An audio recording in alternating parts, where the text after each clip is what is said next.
And of the Father, and of the Son, and of the Holy Spirit.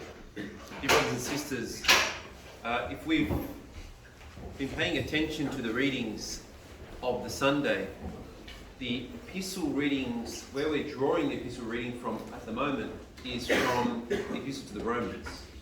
St. Paul is the author of that epistle. This is one of the few epistles where there isn't debate, because Paul clearly states his name at the beginning of the epistle. We know he wrote it. But interestingly enough, it's an epistle that he wrote to a church that he hadn't visited. All the others he had. And so, in this particular epistle reading that from this morning, St. Paul says something that is challenging for all of us. He says, "For we glory in tribulation."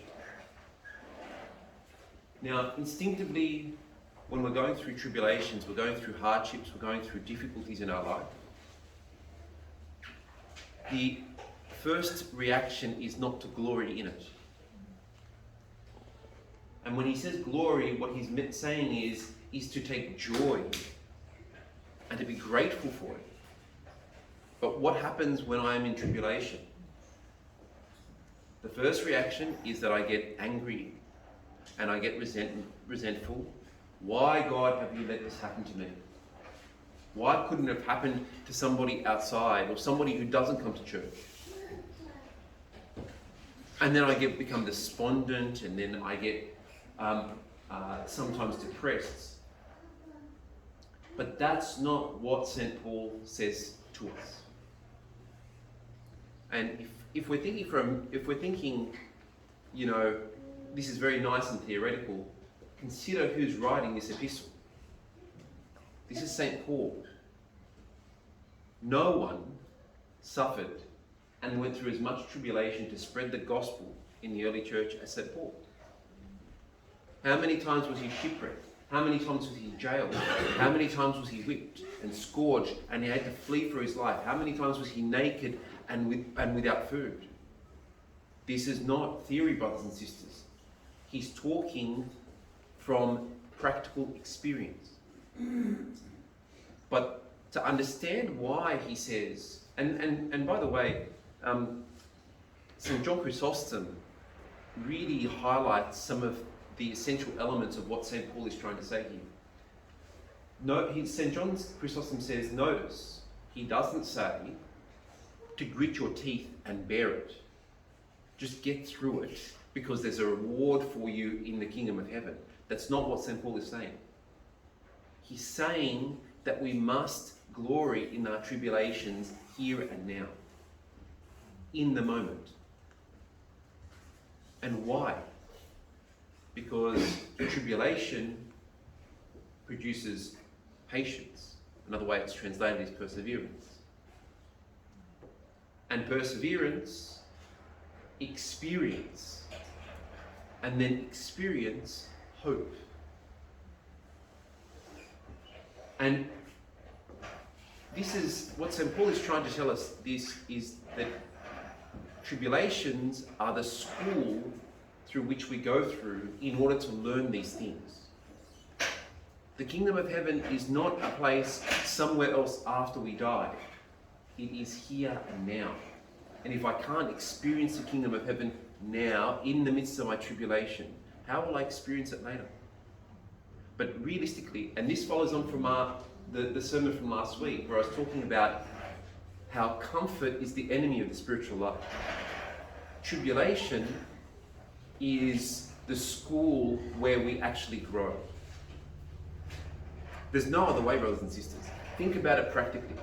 When everything is going well, do we have that desperate urge to pray? Not really. It's when we get that call from the doctor who says, that test has come back positive. Or we get that call that, you know, somebody that we love and is close to us has passed away.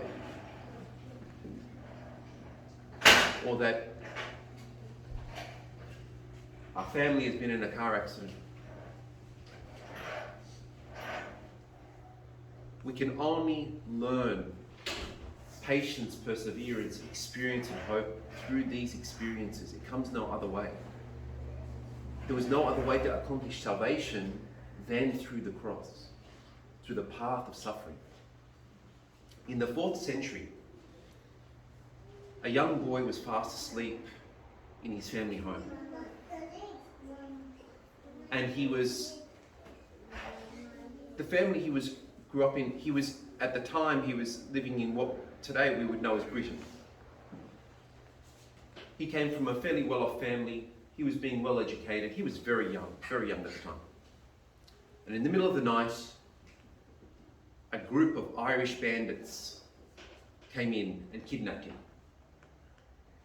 and took him on a boat, as was their way, because they had these very fast boats, took him back to Ireland and enslaved him at a very young age. And he was forced to become a shepherd for a lord.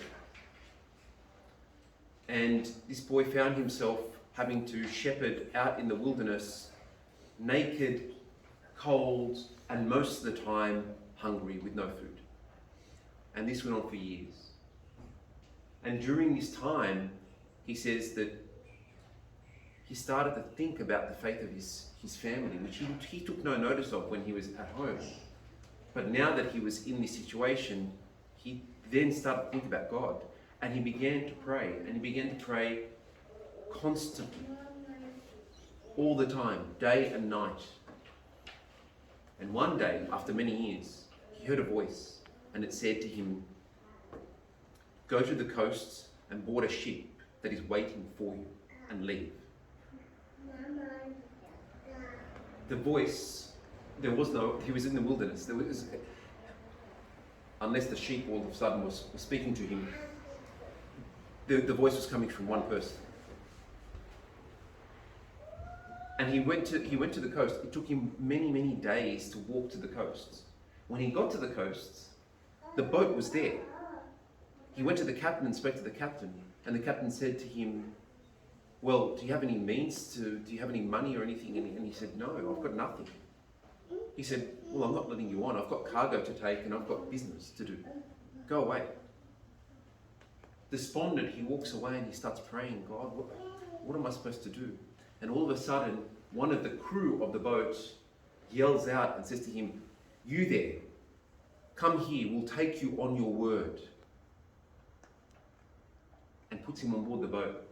And he returns back to Britain. And of course, to the surprise of his family, because back in those times, if by the way, this was quite common, back in those times, it was almost guaranteed that the child would not survive. They would die. So the parents, of course, were shocked. But his experience wouldn't allow him to stay back in his environment for very long. And he went and he received some education. And interestingly enough, he left his home, and where did he go? Back to Ireland. To do what? To spread the message of Christ and the resurrection. And this young boy became St. Patrick, who would then preach to the people in Ireland. By the way, he did not get rid of the snakes. That part of the story is not true. But he became somebody who, through his tribulations, do you really think that St. Patrick would have reached this spiritual level had he not gone through that very difficult experience? And so St. Paul this morning is saying, brothers and sisters, if we're going through some sort of a difficulty, if we're going through some sort of tribulation, take joy in the fact that God permits us to go through these things, because he wants us to grow. He wants us to be better than we are. We should be thankful that we have a God that loves us the way that he does, that he says, "I'm not going to leave you the way you are. I have to put you into the fire to purify you like gold." Don't see it as, "God, why are you trying to destroy me?" This is far from God's mind. He loves us. And this is his way of saying, "I want to see you in the kingdom of heaven, but you must walk the path of tribulation. None of us, very few of us, get to go through life without troubles.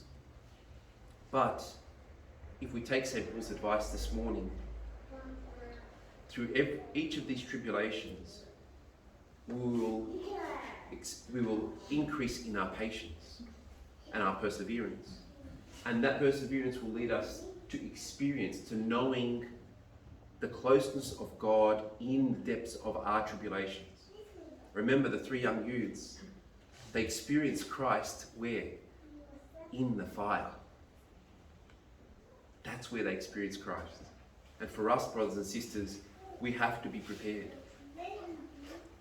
Let us learn and have the courage to glory in our tribulations, as St. Paul did in his life, and as all the saints, by the way, all the saints that we're commemorating today.